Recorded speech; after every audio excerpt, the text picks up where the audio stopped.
আমি ভুল করিনি। তবে আমি আশা রেখেছিলাম এমন একজন মানুষের প্রতি যে এখন আমার বেলায় বড্ড বেখেয়ালি কিংবা নির্বোধ।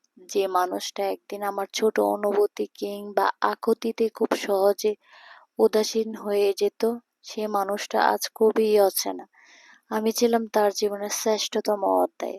আজ সেই অধ্যায়টা অযত্নে অবহেলায় ধুলো জমে গেছে আর হারিয়ে গেছে আমার হাতে হাত রেখে, আমার চোখে চোখ রেখে মিথ্যার আবেশে ভালোবাসি। কিংবা আমি তোমাকে কখনো ছেড়ে যাব না নির্মল কথাগুলো, যেগুলো ভাবলে আমার হৃদয় এখনো ব্যথারা হানা দেয়। যে ব্যথা এতটাই তীব্র যে আমাকে এক মিনিটেও কম সময়ে খুব সহজে দুমড়ে মুচড়ে শেষ করে ফেলতে পারে। ধ্বংসের দিকে তাকিয়ে মুচকি হাসি দেওয়ার অদ্ভুত মানুষ আমি। হয়তো আমি পাগল, হয়তো অনুভূতির ভিতরে কোনো এক গভীর অথল দুঃখ বাসা বেঁধেছি, তবুও নিজেকে জোর করে হাসাতে শিখে গেছি। যেদিন ভেতরটা একেবারে ভেঙে গিয়েছিল সেদিনও বাইরে থেকে এক চিলতে হাসি মুখে সবার সামনে দাঁড়িয়েছিলাম। কষ্টগুলোকে আমি বন্ধু বানিয়েছি, একাকিত্বকে আপন করে নিয়েছি।